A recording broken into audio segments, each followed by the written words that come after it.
Welcome to Insights into Northeast Michigan, a WBKB News public affairs program. Insights deals with the issues affecting those within the community, as well as Northeast Michigan and the state. And now, Insights into Northeast Michigan. Welcome to Insights. I'm Sherry Stewart. We hope all the dads and surrogate dads out there are enjoying this Father's Day. And with it being your special day, we think this is the perfect time to talk about men's health. We'll start out with some important stats that you need to know. Men have shorter life expectancies than women.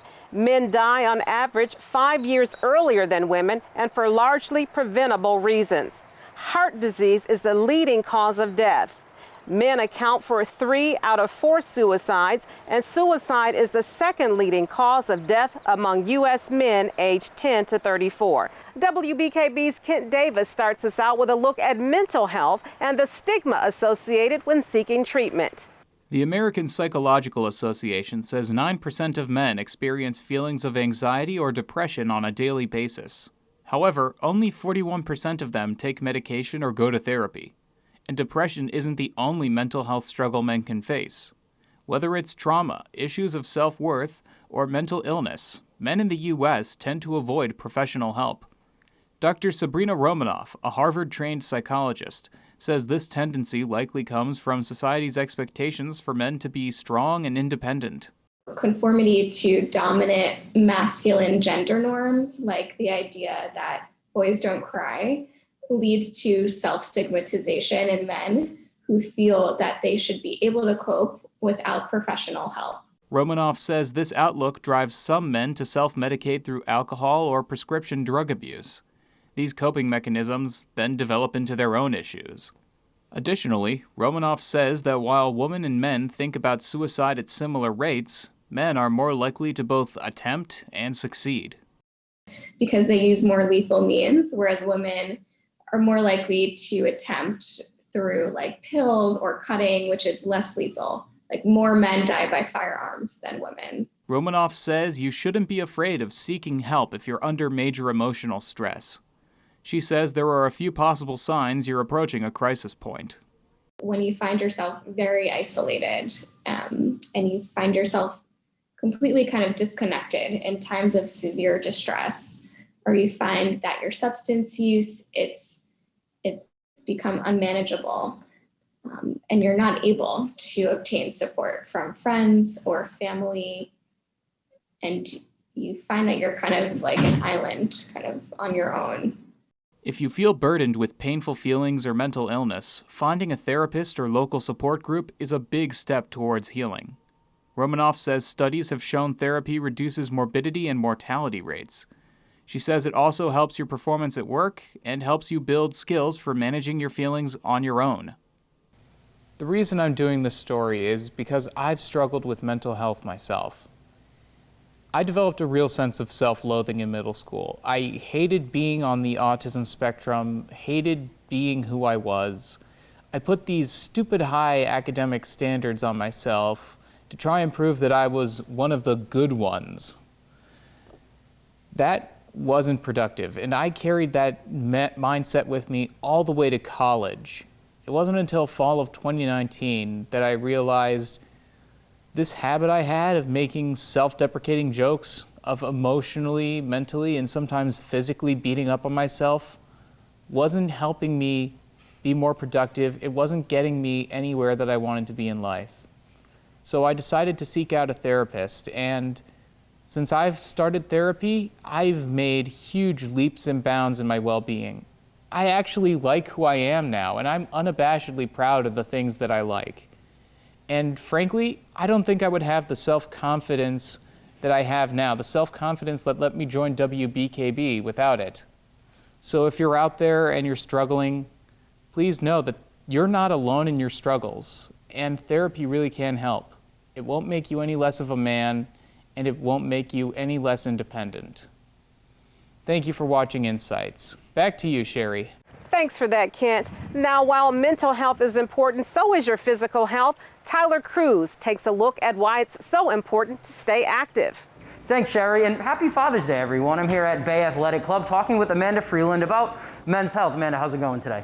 Great, how are you? Good. So we want to start with, what are some risk factors that men might look for as they get older? Yeah, so men tend to be at a super high risk for heart disease. And some of the factors with that when you're looking at your overall health, Tyler, are stress, how you're sleeping, the quality of your nutrition, of course, and then your overall movement. So what should men start looking for in those areas before they start getting concerned about their health? One of the most important things that men can do is start to be more mindful. It can be hard sometimes to pay attention with everything else going on in life to your health, but it is important. So most of the time when I meet with someone new and I say, how much water are you drinking? A lot of people will say, oh, I don't actually know, or I'm not sure, but probably not enough. So being mindful about something as simple as water can make a huge improvement in your overall health, but also being mindful about how much sleep you're getting, about what you're eating and the quality of the food you're eating throughout the day, and how much you're moving your body. So it's recommended that men move at least, so moderate activity, at least 5 times a week, 30 minutes a day. Most men really aren't getting in that much movement. How important is cardio and working out that heart muscle? Super important, Tyler. So that 5 days a week at 30 minutes of moderate activity, that's really fantastic. If you can get 1 to 2 of those days in there where you're getting a little bit more of that cardio, where you're really getting that heart rate up, you're really working those lungs, that's going to be even more beneficial. We want to keep our heart strong and healthy. Working out adds years to our life, and with men being at a higher risk of heart disease, taking care of your heart is even more important if you want to add those years to your life and live a long, happy and healthy life. Are there any specific stretches that you might recommend, maybe like right when you wake up or after you eat, to promote healthy digestion or just being healthy throughout the day to start the day? Yeah, well, do you want me to show you? Yeah. I'll have you do some. Awesome. So if you want to go ahead and take a nice deep breath up, really stretch those arms above your head and let it down. And then you're going to take another nice deep breath up. Doesn't that feel good? It actually does. And then stretch one arm over your head and go ahead and go the other way. Stretch your other arm over your head. Good. Bring your hands back to your hips. Now lift one knee and open those hips. So this is a little bit of balance work, and then you're going to switch legs. But it also just gets your hips moving for the morning, wakes your body up a little bit more. Good. See, that's a little tougher than you think, right? And then, Tyler, one other little balance move that you can do to get yourself waking up is to just grab a knee and pull it to your chest. Now, Don't hold it. Yeah, just pull it a little bit. Good. You could also hold a chair or the wall to do that one if you feel a little bit unsteady. Okay. And then you could take your feet nice and wide, take a nice deep breath up, and then come all the way to the floor, reaching down, and then slowly roll it up and roll your shoulders at the top. Good, feels nice, right? Waking up and moving your body a little bit is great. Drinking water first thing in the morning, even if you're a coffee drinker, that doesn't mean you can't have your coffee, but studies have really shown that people who wake up and start their day with around 16 ounces of water, it gets your metabolism working and it gets your digestive system working, and then have your coffee after that if you're a coffee drinker. So that's a great tip right away to help with your health. People who eat breakfast do tend to have more healthy blood sugar levels and healthier weights. So eating a healthy breakfast, that could consist of a low-fat yogurt with berries and cinnamon. That could be a couple of pieces of whole wheat toast with a couple of eggs. It doesn't have to be complicated, right? So a healthy, simple breakfast to start the day. And then throughout the day, just making sure that you're paying attention, like we said before, to your nutrition and moving your body and managing your stress. Those are really, I mean, if you do that, you're going to be feeling better really fast. Awesome. Happy Father's Day, everybody. For more healthy tips, you can visit the Bay Athletic Club. Thank you for tuning in to Insights, and we'll be back after this. Insights will return after these messages.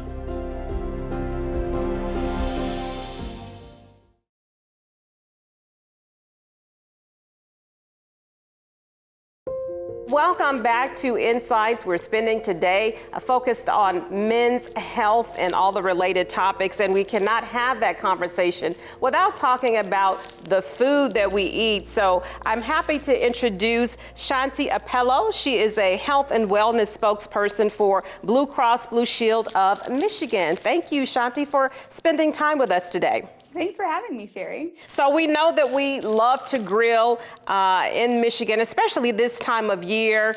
And I love a grilled steak, and I know so many other people do, and pretty much everyone loves to grill. But you're talking about, Ashanti, you have some tips on healthy fruit that we can grill. So how do we do that? Yeah, well, there's some magic that happens when fruit hits the grill. You know, those flames really bring that caramelization because fruit has that natural sweetness to them. So the flame plus the natural sweetness produces that nice caramelization. So there are plenty of fruits that you can grill. I have some peaches, pineapple, watermelon, and then some bananas in front of me here. Now, watermelon, okay, peaches. Now, like I said, many people love a grilled steak, but when you start talking about grilled watermelon and peaches, I think you kind of raise some eyebrows. So help us out here. How do we do that? Yeah, so these peaches have some beautiful grill marks on them. I did a couple minutes on each side. And what I'm going to do is top them off with a little bit of goat cheese. It tastes so nice and creamy. Okay. I'm also going to top it with a little bit of balsamic reduction. You could do a regular balsamic reduction, or you could do one that has a little bit of spice.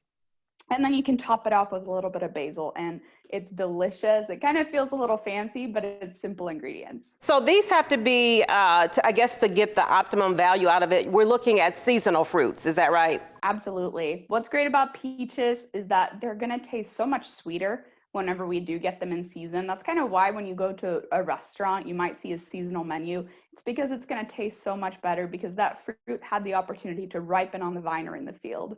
Okay. And so I know I'm making a joke about the meats that we do love to grill, but it's the reality. Many people do like to spend summers on the grill. But how should we really consider reducing meat intake? Would you recommend that? Or how do you recommend that we stay healthy this summer, including more fruit in our diets? Yeah, so meats are perfectly okay to have once in a while. But what can happen when we grill meats is that these harmful compounds that are potentially carcinogenic can form. So we just want to limit it to maybe once or twice a week or less if we can. Salmon and chicken are going to form less of those compounds, and they're also going to have less saturated fat. So those are great meats to focus on. You could also grill tofu, which I have here in front of me. You just press kind of firm or extra firm tofu under something heavy in a towel, and then you can marinate it for up to 24 hours, and grilling it just gets really nice flavors and that really nice sear too. Okay, so these things don't take a whole lot of time to prepare, apparently. Especially these grilled fruit. I also have bananas. It's a very inexpensive fruit that you can get really at any grocery store. They're grilled on each side. They have some beautiful grill marks. I have some Greek yogurt, which is a really healthy source of protein, but also adds that creaminess to it. You could do ice cream for a special occasion. This is unsweetened Greek yogurt, so I also have a little bit of honey just to kind of drizzle over it. And then finally with this one, nothing goes better together than bananas and chocolate chips. So just a few little mini chocolate chips to top that dessert off, and it is so good. And perfect for Father's Day too. Yeah, that actually really looks really good there. So when it comes to perhaps storing fruit, so I know sometimes we have a problem, we don't always, we purchase the fruit and then it goes bad. Any tips on making sure that, you know, what we do purchase, you know, stays with us so that we can actually eat it before it goes bad? Yeah, I'm glad you mentioned that. So there are certain fruits and vegetables that produce excess ethylene gas. And ethylene gas basically just makes your food ripen. So if we store foods that are high in these gases, so apples, bananas, potatoes, with other fruit, they can actually speed up the ripening process of the other fruit. And so we want to keep apples, bananas, and those kind of fruits stored away. Another thing with produce, you know, grilling, making marinades tastes great with fresh herbs. Fresh herbs are in season 2 right now. But when we store them, we want to think about storing them in a dry environment. So we want to wrap them up in a paper towel, let all that kind of moisture get absorbed, and then store it in a Ziploc bag. And that's a great way to just get the most bang for your buck. And it sounds like this is the perfect opportunity to spend some time at our farmers markets, our local farmers market. That's where you really get some great fruit. Absolutely. We have over 300 farmers markets here in Michigan, all of them which make fruits and vegetables very affordable with all the programs that are available for WIC participants and seniors. And for bridge card users. And then of course, in the process, we're supporting our local farmers, stimulating our local economy and eating in season. Okay. And lastly, before we let you go, any great recipes that you got? I love what you have sitting there. I actually think I might try that grilled banana concoction there. Anything else? Yeah, absolutely. On ahealthiermichigan.org, we have a ton of recipes, including all of these that you can use for Father's Day. I also have something on the ABCs of marinades where you can learn exactly how just to get the best flavors and the best marinade for whether you're cooking chicken or fruit or tofu in this case. Wonderful. Now, is that on the website as well? It is. Yes, absolutely. Okay, that's going to be very helpful for a lot of our master grillers out there. So I know they're going to appreciate this. So Shanti, thank you for spending time with us and telling us a little bit more about healthy grilling. Hadn't really considered grilling bananas, but I tell you, I may just try it. I'm excited for you. Thanks so much. Insights will return after these messages.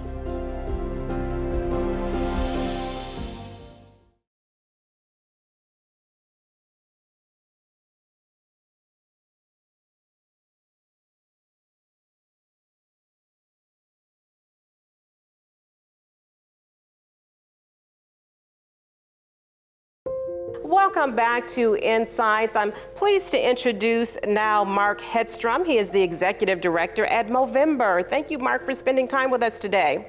Thank you, Sherry, for having me on. Well, we are really looking forward to chatting with you. I understand that Movember, that you guys are a leading men's health charity. So tell me a little bit about what you do. Obviously, you're focused on men's health, but tell me some of the really important high point things that you guys are working on right now. Sure. So most people will know Movember as the charity that is behind the mustache growing in November each year around the globe. We're a foundation that was started in Melbourne, Australia back in 2003, really focused on a couple issues in men's health and the cause areas that we continue to work on today, which is testicular cancer, prostate cancer, and men and boys mental health and suicide prevention. And we operate in over 20 countries around the world since 2003. And in the US, we've actually been in market since 2007. So this is coming up on 14 years for us in the US. And we're really excited about the direction of travel and the conversation that is occurring around mental health, but also mental health for men and boys. Yeah, absolutely. So you guys have really been really busy doing a lot of heavy lifting. Certainly, we cannot have this conversation without talking about how the pandemic has impacted the work that you're doing. What have you seen? Have you seen more men reaching out for services? What have you seen in this area? We absolutely have. And I think one of the things that's important in this conversation is understanding what happened to everyone as we went into lockdown and shut down. And the real challenge that we see that underpins some of these issues is the loss of social connection for men in general. And obviously the pandemic highlighted and exacerbated this issue. But we also found some positive outcomes of that, which is when we surveyed men, we did a survey of about 1,600 men in a number of our markets. What they talked to us about was that 94% of them really wanted to re-engage in their kids, and they felt a better connection with their kids. So as we were moving through the early stages of the pandemic, we stood up a product called Family Man, which is really around positive parenting for men and helping men navigate through conversations with their children from 2 to 8 years old. And how do you engage in difficult topics? How do you work with your kids to navigate through conversation and really demonstrate positive masculinity and positive parenting? So some of the products we brought to market rather quickly as the pandemic was settling in the US and around the world was focusing on things around early parenting for men, and then also re-engaging in that social connection. So making connections and our piece of work around Movember Conversation is how do we have conversations with men and have those in spaces and places that we know men have lost, but also how do we have that conversation online with men. And question, because traditionally, and we don't want to stereotype, but so often we hear that men don't want to communicate, don't want to really share their feelings. So how difficult is it to have those really important conversations? As you say, your research find that men do want to re-engage. Well, I think it first starts with just raising awareness, and we do this work in prostate and testicular cancer as well. It's just engaging men and raising their consciousness and awareness around the risks that they face with respect to their health, whether it be physical health or mental health. But then it gets to the stigma around having that conversation. And one thing that we always come back to is men often, when you talk to them, they don't have the vocabulary to talk about some of the issues that are challenging them. But once you break through that and you start providing the vocabulary to help them have those conversations, it becomes a very fruitful conversation in helping direct them. And we deploy a model that we've been working on for a number of years with partners around the world called ALEC, which is a very simple acronym for ask, listen, and I always say listen without judgment, and then encourage action, right? So a lot of times you want to solve that problem in the moment, but it's actually about helping that individual that you're talking to figure out the best way to act on some of the challenges that they have, and then always come back to checking in. So that's a very simple way to engage a man in a conversation. And at the same time, what we're trying to do is to build that confidence in the individual men that are having these conversations and the vocabulary to have those conversations. So tell me about your program with the mustache. As you said, many people probably know about that. Tell me how that all works. Well, it's pretty simple. So we start the 1st of November. We ask men around the world to go clean shaven and then start growing only a mustache. And from someone like myself, the fun side of what we do is I have a fairly awkward mustache about 15 days into the month. It's not a great look. It's not a great look for me, but it's a conversation starter. Mm-hmm. And so it comes full circle back to that ability to have a conversation about what I'm doing and to engage someone in a conversation about men's health. And we also have a lot of women that join every single year, and we've engaged women in a lot of ways. Everyone has a brother, father, uncle, grandparent in their life that they're focused on and they care about. So asking women to support the men in their mustache growing, but also to move with the men throughout the month. So we engage women and men in challenging them to move for the 30 days of November, and then also hosting events. And that goes back to that idea of social connection. How do you come back around to spending time with individuals and use that as a way to fundraise and reconnect with some of the friends and loved ones in your life? Yeah, it sounds like a blast. So, Mark, we're almost out of time here. So let us know how the community can connect with you. Should they go to a website if they want to perhaps maybe launch local events in support of your campaign and to provide more information for men and health issues? How do they connect? Sure, absolutely. Just go over to Movember.com. That's just November with an M at the front instead of the N. Movember.com. There's a whole bunch of resources about the work that we do in terms of providing impact in the world around prostate, testicular cancer, and then men and boys mental health, but also how you can get engaged in donating or fundraising on behalf of the foundation and men's health. Absolutely. Well, a great conversation to have, certainly, as we're celebrating the men in our lives on Father's Day. So really appreciate you spending time with us today. Great. Thank you, Sherry, for having me on. Well, that does it for this week's episode. Thank you again for watching Insights. If you have a question, a comment, or a story idea, we'd love to hear from you. You can email us at news@wbkb11.com. I'm Sherry Stewart. Thank you again for watching and have a great week. Insights into Northeast Michigan is produced by WBKB News. This has been a production of Thunder Bay Broadcasting Corporation. All rights reserved.